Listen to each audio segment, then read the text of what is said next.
What's going on, everybody? This is Devin Buckner with Mortgage Matters. I have my special guest today here, Tanner Napier. He is with the Brokerage here in Lexington. What's going on? I'm happy to be here, man. Yeah, it's I'm good happy to be here. That's awesome. I'm glad you could make it in. It's actually really cool is Tanner actually found this place for Buckner Media. So we call him the plug, as many would say. And it's actually true because he told me this and I was like, oh yeah, sure. But then Ben Allen, shout out to Ben Allen, he messaged me and was like, yep, the plug found him that, didn't he? And I was like, damn it. Like he knows. So it was the funny part too is I had never even met with Morgan before. Yeah. We met that morning for coffee and she had told me that she was like looking for a spot, and I had just helped the photographers downstairs get in here. Yeah. And then I call her later and I'm like, hey, just so you know, like this spot's super cool. And next thing you know, she was over here like that night, next morning, lease signed the next day. I'm like, that's cool. Yeah. That's good stuff. AKA the plug. The plug. So yeah, we brought Tanner on here just to talk a little bit about him, his story, and the success that he's had over the past couple of years here in real estate. So Tanner, tell us a little bit about your background and where you're from. Yeah. So I'm originally from Eastern Kentucky. So I didn't know a lot of my family is based in Eastern Kentucky, kind of around like Hazard area. Yeah. I lived there until second grade, but then moved to Lexington after that with my mom, and pretty much been in Lexington ever since outside of college. So I kind of say I'm from Lexington because the time I spent in Eastern Kentucky was not very long, but I went to Morehead State University, played football there, graduated in 2015. So outside of that, I've lived in Lexington pretty much all of my adult years. That's awesome, man. That's awesome.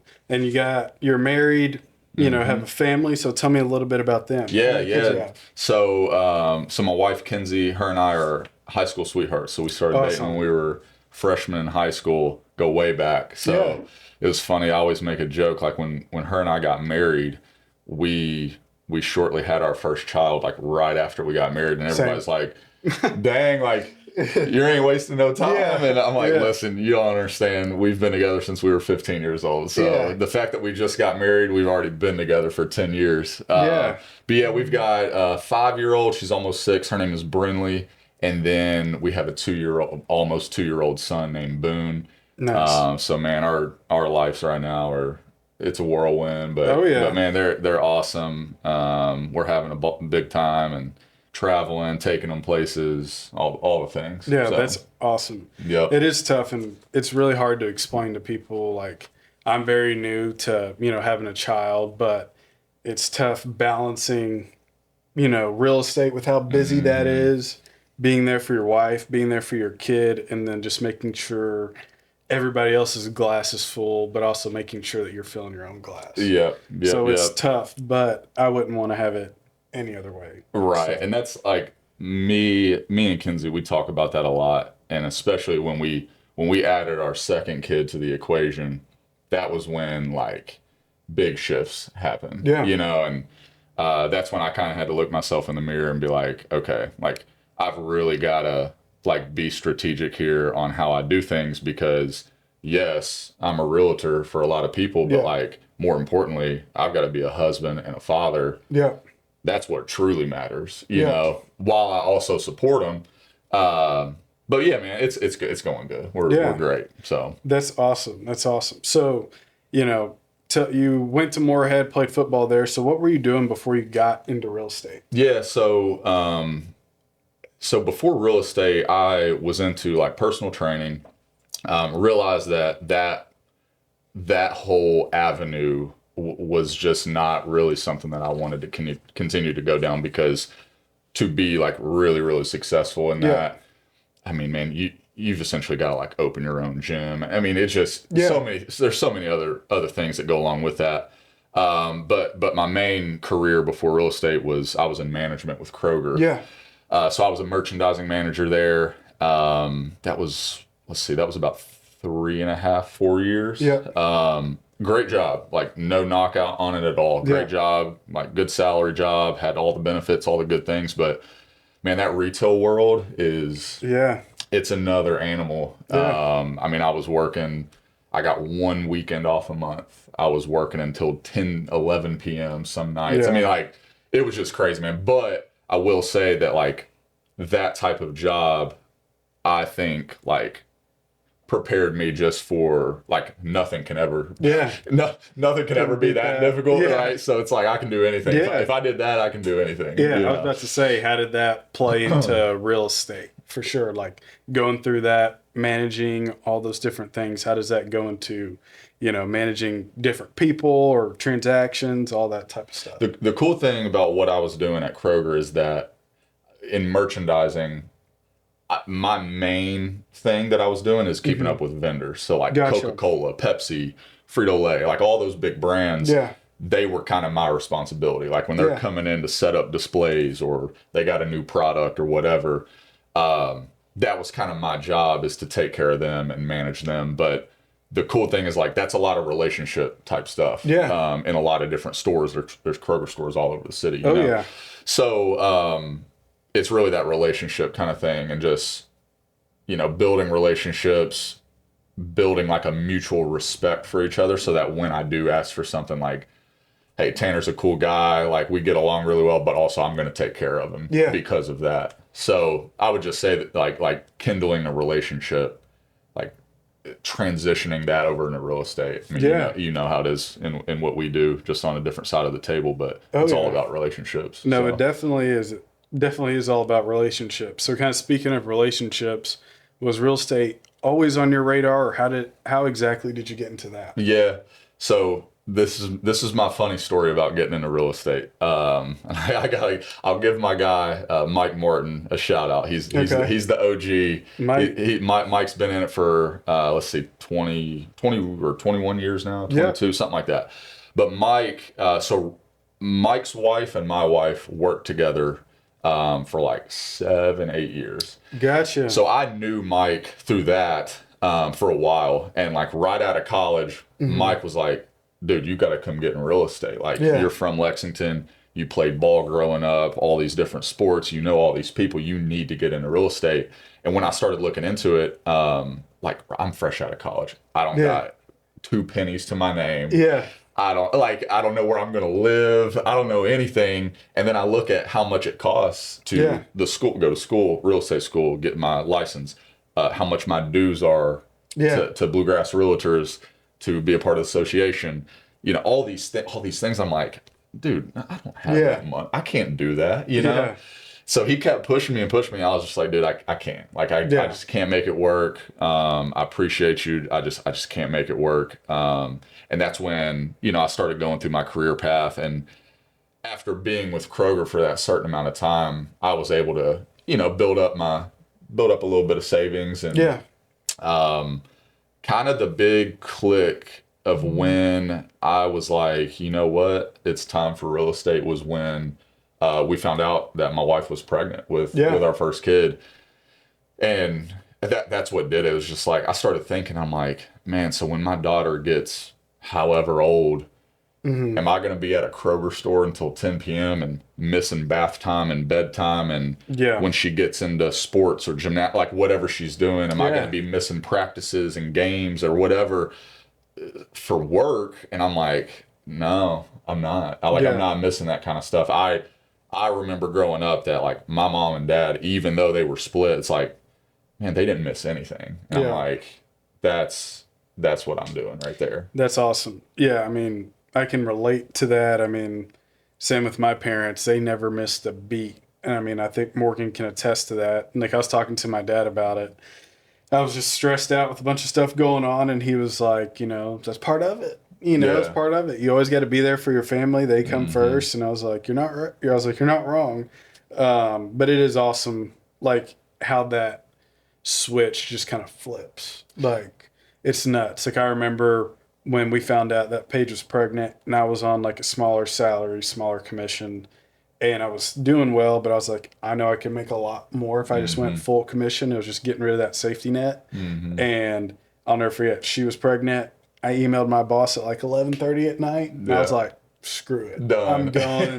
Head in. I believe in myself. And it's just nuts how it's just changed my life ever since then. Yes. So, and you could probably say the same. 100%. And that's like, it's kind of crazy how like it takes something like that to make the switch flip. Because I was so content for so long, you know, it was fine, right? Like I had a little salary. I knew how much money I had coming in. I just didn't, it wasn't a worry. But then it's like, damn, in 9 months, I got another human being to be responsible for. That'll make you think twice about something. Like, I still piss myself. I'm going to change somebody else. Yeah, exactly. But, wait, you don't? No, I'm joking. But kind of going a little bit more personally, would you say Mike has definitely been one of the most influential people in your life, personally and professionally, or there's some other roles that? No, I mean, Mike's a big mentor for me, and I'll joke with him about that because we talk smack to each other all the time, right? I would never tell him Mike that to his face. Mike doesn't talk smack. Yeah, exactly. But Mike, and then like our other business partner, Josh Lynch, Big Josh, you can't miss him. He's 7 foot tall. Like both of them, like they really took, when I first got into real estate, obviously, I mean, they really took me under their wing. But man, like real estate wise, I can't say enough. And like big shout out to the brokerage on this, but like, dude, I will tell anybody this and stand behind it. I would have nowhere near the amount of success that I've had if I was somewhere else other than the brokerage. Like the amount of like resources that the brokerage provides, and just like when I first got into the business, education wise, like, and the funny part is like they don't even know that they're doing it, right? Like, I mean, think about the Ryan Hilliards and the Deborah Backs and the Tyler Backs and like those types of just dog agents that year in and year out are killing it. I go to and just have lunch with them. They don't even know that they're doing anything, but I'm just trying to be a sponge and soak up as much info from them as possible.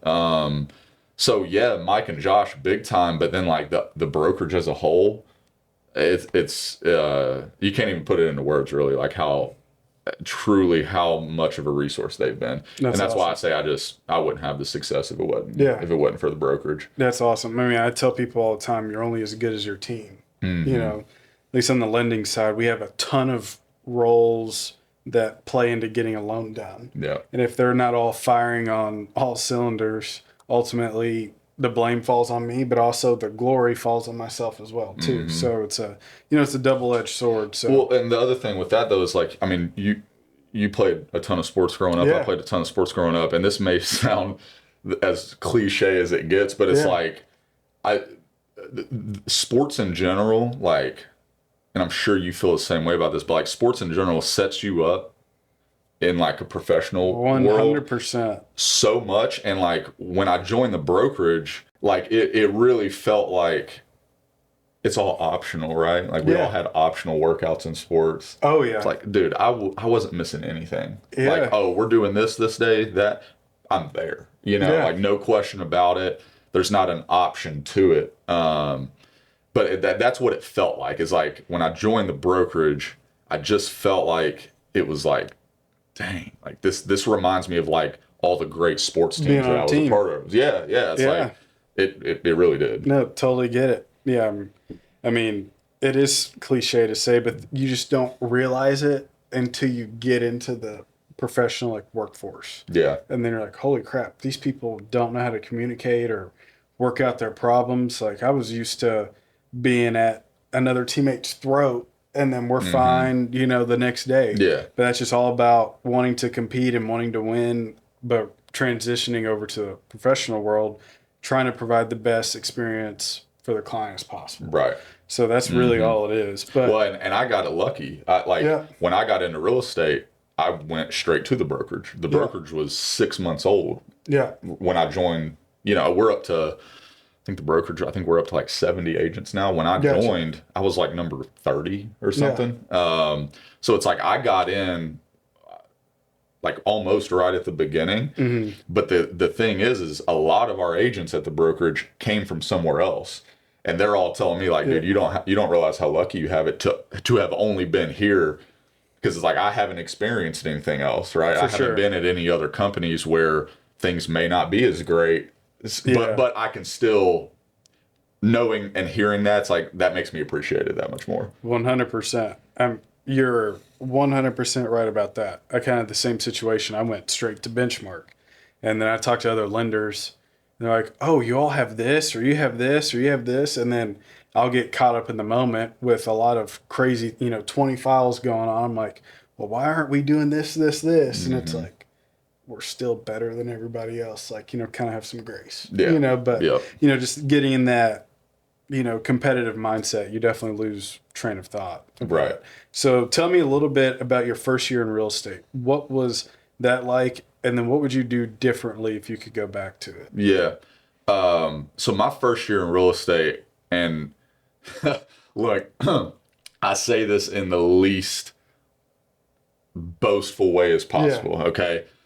I think, and what I've always been told is that my first year in real estate was very different from anybody else. So when I first got into real estate, it took me about 3 or 4 months to really get my wheels turning, get a couple deals under contract and get going. But then like from there, it was a domino effect. Yeah. And that, from my understanding, again, this is just what people were telling me. Yeah. Some of my peers and mentors at the brokerage are like, dude, like that's not normal. Right. Yeah.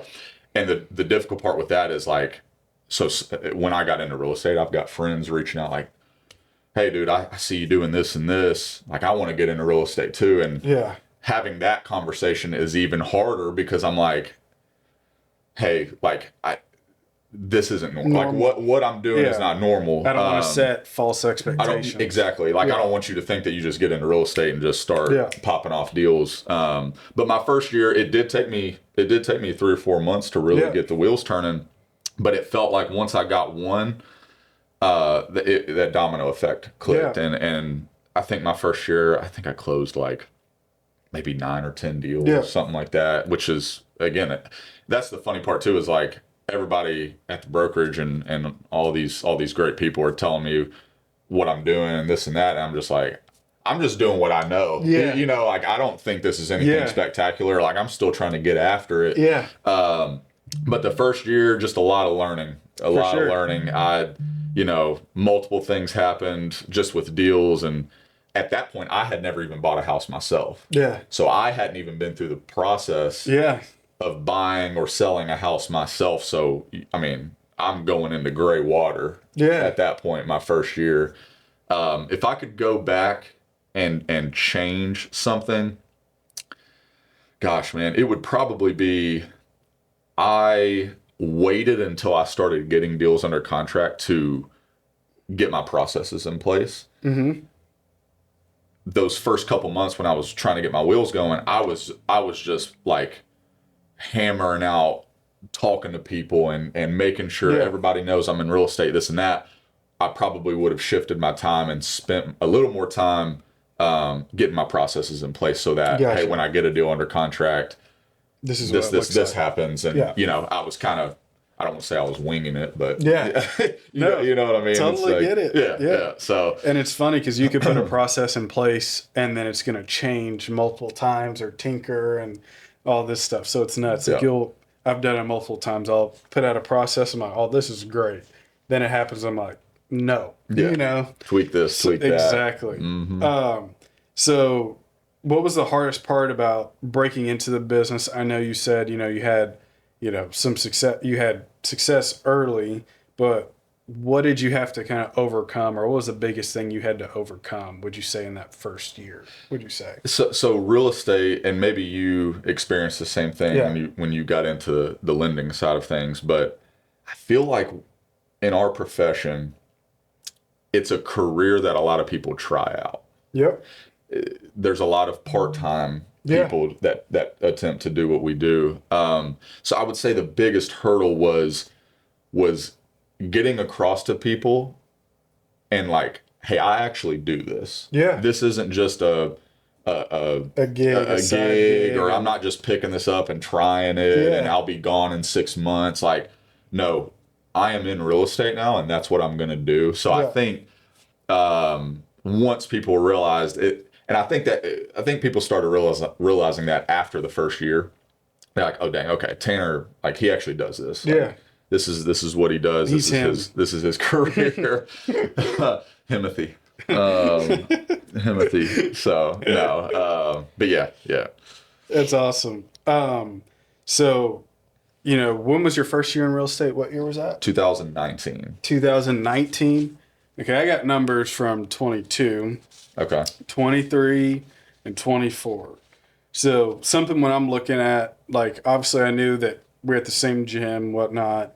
But when I'm looking at agents' numbers when I'm prospecting, like I said, I don't want to work with anybody and everybody because I want to make sure they actually, one, care about their clients and they're serious about their business because ultimately I don't want to work with 100 agents that do, a couple deals a year. Right. I'd rather work with people that I enjoy doing business with. I could do stuff like this with, golf, whatever the case may be. But for example, like in 22 did like 8.3 million, 23 did 8.5 million. But then last year you did 21 million. Yeah. So tell me about that jump. Like that's what stood out to me. So tell me about that jump that you had. Yeah. So it's so funny. And shout out to Ryan Hilliard on this one. Hilliard, who's been in the business for, I think he's going on like 11 or 12 years now. And if you know Hilliard, if you know anybody that knows Hilliard, nobody's ever said a bad thing about him. Everybody loves him. The dude is always smiling. The dude's always upbeat, all this and that. He keeps telling me my first couple of years, what you're talking about there, kind of my 2020, 21, 22. Yeah. I was very, very buyer heavy. Yeah. Like 80 to 90% buyer heavy. Yeah. And so I'm selling all these people their first homes. Some people repeat their second, third home, but majority of them were first time home buyers. And Hilliard kept telling me, he's like, dude, you better buckle up because when year 5 gets here, all of those people are having kids, having another kid. They're running out of space. They make more money. They got better jobs. Yeah. He was like, it's going to turn into every client is 2 deals. Yeah. You're going to be selling that first house that you helped them buy. You're going to be helping them upgrade.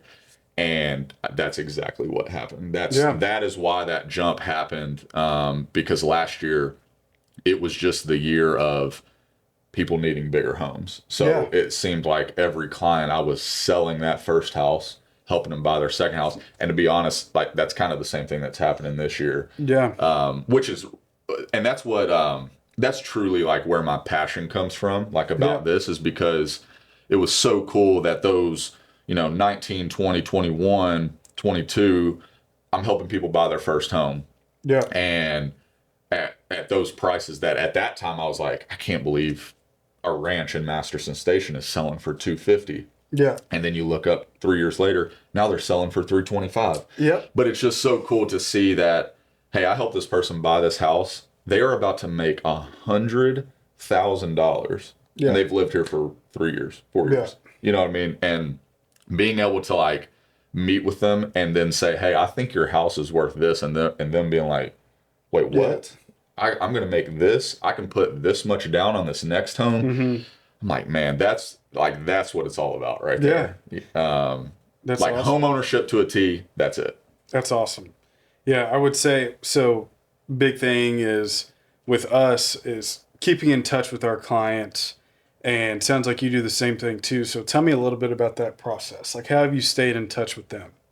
So that's another thing. Hang the hat to the brokerage. They really give all the tools. It's just on us to put it to use. But man, I learned very quickly when I first got into the business that being a transactional person is the last thing that you want to do.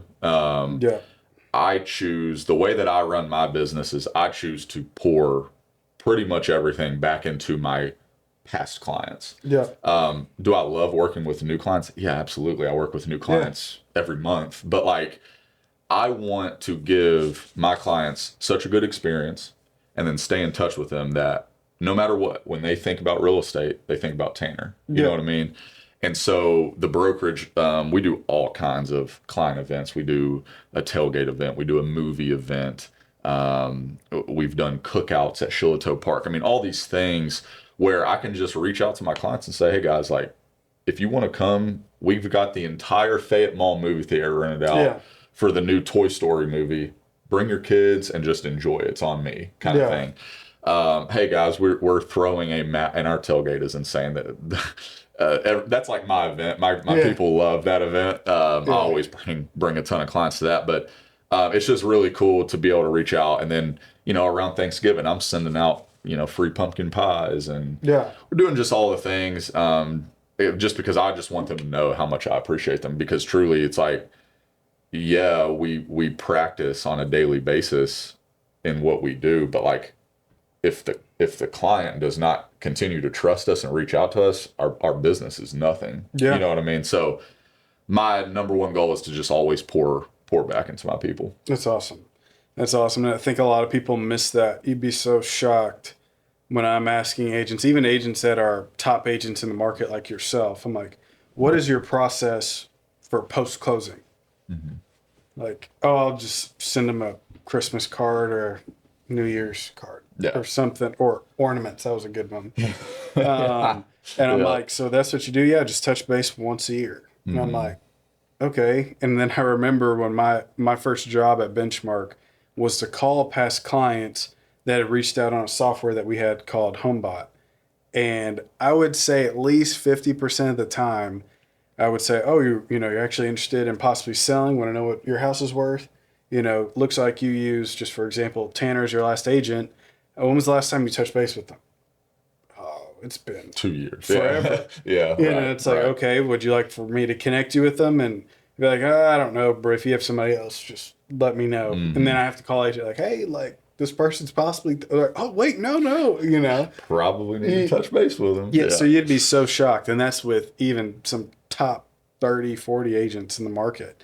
And it makes it super tough to be efficient and to make your life not super stressful, I think. Chasing that next one instead of having people call you. Well, and that's like the big thing too. And like for my clients, when I'm reaching out to them or I'm sending them these goodies and inviting them to this and that, like my number one goal is to just like be as genuine as possible. Yeah. I never want them to feel that like, oh, Tanner's just trying to make sure that next time we move, it's like, no guys, like I actually care about you. You're my friend. Like I'm building a true, genuine relationship with these people. Yeah. And that's the good thing too, is that me being from Lexington, like a majority of my clients, like I've known them, or I grew up with them, or I played ball with them, or my wife knows them, you know, so it is deeper than just the transaction. But even the people that like get referred to me that I don't know, like I'm building a relationship with you. I don't want you to think that I'm just a realtor that whatever. It's like, no, if you see me out at a restaurant, like, let's have a drink, or like, let's sit down and talk, like whatever it may be. But it's just being as genuine as possible with it. Yeah. That's awesome. I mean, like I said, a lot of people lose track of that. Yeah. Being genuine. Like I have some newer guys on and they're like, you know, well, what do I do in this or this situation or this situation? I'm like, dude, just be yourself. Yeah. Right. Like if you're a good person and you care about people, you'll be able to figure out the skills or how to negotiate a contract or how to go over numbers with somebody. That stuff is fixable or trainable, so to say, but you can't fix or rewire a not very good person. Yeah. You know. 100%. So, 100%. You know, you've had a lot of success. So what are some habits and routines that you've put into place in your business over the past few years? Yeah. So just in general, I'm a big routine person. Yeah. I mean, you know, we see each other at the gym pretty much every morning, but and that's just another thing that like sports in general installed in me. But I'm a big routine person, and you know, like now that I've got kids and, you know, some of that stuff gets off a little bit, but I do try my best to stay as on routine as possible. But the routines are just like, man, and I hate to keep like beating a dead horse on this, but like the brokerage just has so much in place Yeah. that it's right there. I just have to use it. You know what I mean? And these events that we talk about, it's like I've got an Excel sheet of every client that I've ever helped. Or people that I just know, and maybe I haven't worked with them before, but they're on there and I've got their address and their phone numbers and stuff. But man, it's just that consistency, and I keep track of what I've sent to people. Yeah. I keep track of what events they've came to and all that good stuff. But I would just say like the routine of things is so vital. You know, when I have a new buyer, like I'm not just like, yeah, let's go look at homes. Like, no, I've got a process. Like, hey, let's sit down and talk. Let's talk about the financing piece. Hey, I've got this buyer booklet that spells out the process and home inspections and earnest money and just all the things. And it just, you know, when you have that stuff and you don't have to prepare for it, what's the saying? If you're ready, you don't have to get ready. Stay ready, don't got to get ready. Or failing to prepare is preparing to fail. Yeah, exactly. So it just, I feel like that is just so important. And but also it's like it's a reflection, right? Like every client that I work with, like I said earlier, it's like I want them to have such a good experience that when their coworker mentions buying a house, they're like, you need to go talk to Tanner. Exactly. I mean, that's what it's all about. I bake that into every consult I have. It's like, you know, hey, I operate off of word of mouth. My goal is to provide such a wow experience to where, you know, you want to tell family, friends, etc. about your experience. So, you know, we get something off of that to give back to you. And that's just what matters most. And I think we lose track of. I think as not all real estate professionals, but a lot of times they'll just get lost in just getting the deal done versus what is the client going through. Like I just closed on a house yesterday and it was fine because, you know, I've done it multiple times, but I remember my very first deal. I was like, am I doing this right? Like, and my boss is like, chill out, you know? And you know, that's exactly what the client is going through. So it's good to kind of take a step back and just be like, okay, I got to put myself in their shoes. And it's easy to lose track of that for sure. I try to do that too because, I mean, as you mentioned there, like as the years continue to go, you know, I've been on a pretty consistent like uphill of getting a little bit busier and busier. And my wife tells me this all the time too, but I really do have to tell myself to slow down sometimes because, you know, you get 5, 6, 7, 8 deals pending all at one time, and you've got inspections, appraisals, negotiations, lenders, title companies, and all these things going. And I'm like, okay, hold on. Let me open up one dot loop. What do we got going on here? Let me contact these clients. Let me contact this. Boom. Okay, that's settled.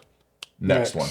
Instead of trying to just juggle all of it at one time, I have to consistently tell myself to slow down. And my wife has to tell me to slow down too. Yeah. There you go. Yeah. Would you say, you know, as your business has picked up, do you think it's becoming more efficient, would you say, compared to like those years where you were doing less business?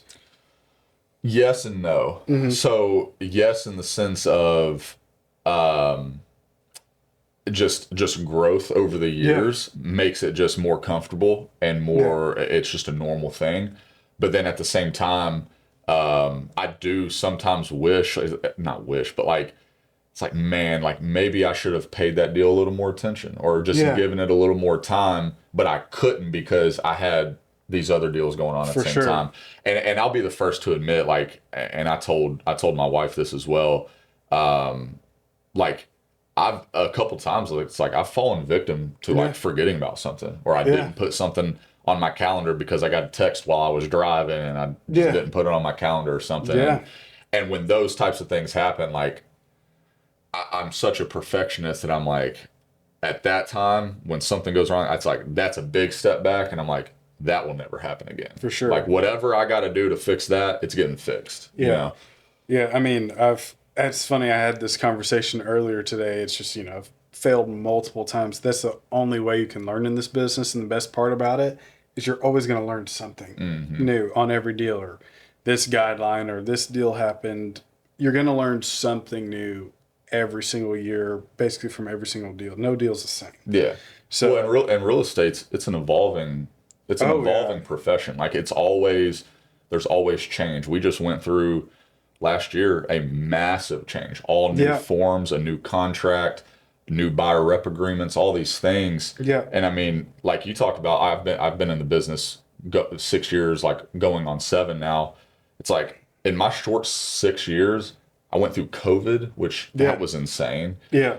You know, showing houses with masks on and like having to wear gloves. I mean, there's all kinds of stuff.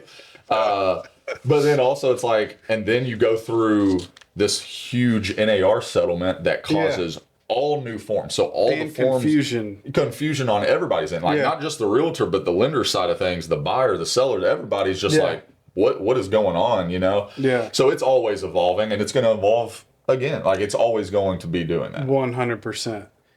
What would you say when it came from, doing business in 2019, 2020, all those different changes? Do you think there's been some changes that you've adjusted to well? Has there been some, like, for example, people complain about the NAR thing? Like, that's just so difficult getting people to sign it. But in my head, it's like, well, I got to go over an initial closing disclosure, a locked LE, final CD. I have to go over stuff with them 3 different times. And usually we're kind of seen more as like, okay, we want to make sure they're not getting us.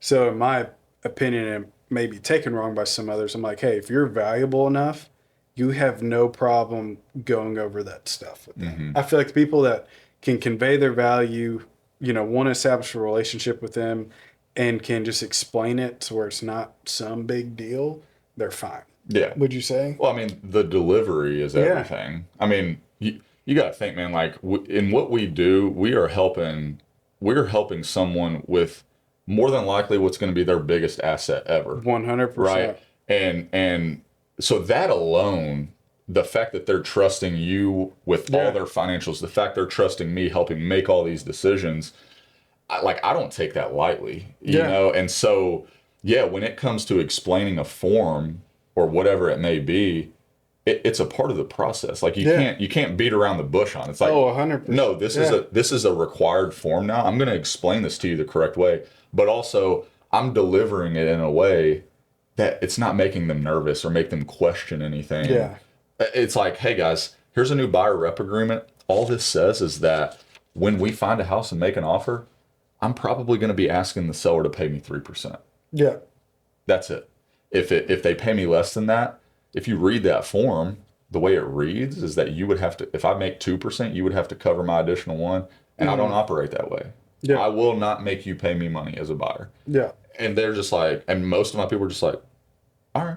Yeah. Cool. Like, let's go see houses, But for sure, if I were to slide that paper across the table and I mean, scare them to death, of like, hey guys, if I don't get my 3%, you have to pay me and this and that's, like, they're probably gonna be like, I'm not signing that. Yeah. Like, what is this? Yeah. People don't have enough money. First time home buyer can't bring 3 or 3.5% down, 3% for closing costs, and then 3% to pay their agent. Yeah. Basically 10%. It's not happening. Yeah. And then also it's like, I make it a joke, but it reads on there that, like, if you sign a buyer rep agreement with me, that, like, however long the term is on there, that's what it is. And I tell everybody, it's like, hey, you can fire me at any time. Yeah. If you don't like me, fire me. I'm not going to wave this piece of paper in front of your face. By all means, fire me. Knock on wood. I haven't been fired yet, but I'm sure it'll come eventually. But we'll see.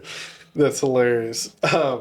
So obviously, you said you're getting more list sides, here recently. What would you say some, with inventory the way it is, what are some issues that you've had to overcome, and how have you navigated that with the list side and then helping them buy as well? Like, I know with this one recent client we had, I talked to them about some options where we didn't necessarily have to sell first and then buy. But what about those where it's like they have to sell and then they have to buy? Yeah. I would say, like, since COVID, the real estate market took a big shift, right? Yep. It caused a massive lack of inventory. It caused a lot of chaos in the fact of, people making crazy offers, waiving inspections, all these crazy things. And don't get me wrong, those situations still come about from time to time, but the market has sort of relaxed in the sense of there's still on the right home in the right neighborhood that's in great condition. Yes, there is still that drive, and there's probably going to be some competitive nature there. But I feel like now in today's market, there's a little more inventory. At least it feels like it, and it just feels like the pressure has sort of relaxed a little bit. Yeah. But the people, it's so funny. I meet with some of my clients that I help buy their first home, and they need to upgrade and all that kind of stuff. And the first thing they say is like, "Are we even going to be able to do this? Like, if we go make a contingent offer and we need to list our house to buy and all this and that, is it even possible?" And I'm just like, "Yes, like it's going to be okay. We're going to find a way to make it work." Now, don't get me wrong. There's also instances of we're going to lose maybe a couple offers because of that contingency. Like, that stuff still happens. It's just not as bad as kind of those 2020, 2021 years. Yeah, for sure. And then kind of wrapping up, I got 2 more questions for you. So looking ahead, where do you see your real estate career going in the next, 5 to 10 years? And you can describe, lifestyle, what your family looks like and what your real estate team looks like. Yeah, I would say, I'm 32. Yeah. I see myself, helping people buy and sell for many years to come. That's always going to be my bread and butter, and that's what I'm going to, pour most of my time into. But, this, we talk about it all the time, but I own a few investment properties and, I've done a couple remodels here and there and all that good stuff. And I'm still going to continue to grow that portfolio. I would love to, by the time I'm, 45, 50 years old, have multiple investment properties that are paid off and, help supplement some income that way, but then also be able to create that generational wealth and be able to pass those to my kids at some point in time and then help them make a good business decision with it. That's why I do the investment property stuff. Again, me and you have talked about it, but I'm in it for the long game. I plan on every house that I buy, unless I know that I'm buying it to flip it. Like, I plan on keeping every home for as long as I possibly can to give it to my family and let it help my kids, whether that be pay for college or buy their first car or whatever it may be. Sure. So I do see myself not only continuing the day-to-day real estate, just buying and selling with people, but also growing that investment portfolio. That's awesome. Only mistake that I made when it came to that was I told you about the whole LLC name. Yes. Yeah. Yes. Yeah. Just make sure you don't name your kid after an LLC so your wife doesn't get upset. This is hilarious. So recently, me and Mike Martin, who I mentioned earlier, we did a flip. So we bought a super cute house over kind of in the Southland neighborhood and remodeled the whole thing and recently sold it. And Mike was in charge of our LLC. He was in charge of creating our LLC, getting everything filed with the city and all that good stuff. Me and Mike both went to Lafayette. And I said, "Mike, what do you want to name our LLC? I'll let you pick it." He goes, "Well, we were both generals, so let's just name it Generals Properties." And I said, "Okay, that's fine with me, whatever." Yeah. This man goes and spells properties, porperties. So now on our checkbooks, on our closing statement, everything, it's Generals Porperties. I'm like, "Mike, bro, what are you doing, dude? You need to retire. That's what you need to do." So Generals Properties. People are gonna look at us sideways. That is so funny. That's probably worse than that. That's good. I'm gonna have to tell Riley about that. He's gonna give him so much crap. That's so funny. Last thing, man, as we're wrapping up, what would you say kind of advice to a new agent, that's maybe in the same spot as you, about to start a family, they're freaking out like, hey, how can I provide, get this real estate thing figured out and bring value to people, but more importantly, take care of my family. What's that advice you'd give to them? Yeah. You said it earlier. It's really about who you surround yourself with. Yeah. I think for a new agent, I would just really dig into what company am I going to join and why. And I would game plan ahead and look for some specific characteristics that you really, really want in a company that you need as a new agent. So that would be one thing, just because who you surround yourself with is so important. But then secondly, finding a very solid mentor or multiple mentors is just so important. To have somebody in your corner that has the experience, does things the right way, it's super important. So that's probably what I would suggest. I think as being young and having an ego, at least I was, still am probably, but you're like, I think I can figure it out on my own. It's like, you can't figure it out on your own, Yep. Just like in sports, we had to watch somebody else like, you know what, I want to be like that one day. Or, with my mentor, I'm like, hey, I want to have what he has, or I want to do what he does. So it's okay to rely on people. And as a man, you're like, I don't want to rely on anybody. Right. I don't want to look weak, but at the same time, you all need it, and everybody needs a hand at some point. Yep. So you're definitely right on that.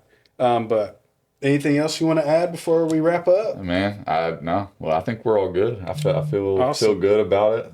Yeah, that was great. It was good. It was great. Yeah, I appreciate you. Yeah, no problem. Appreciate you coming on. Yeah. Well, it wraps up episode 2 of Mortgage Matters. We appreciate Tanner Napier stopping in, and we look forward to seeing you all next week.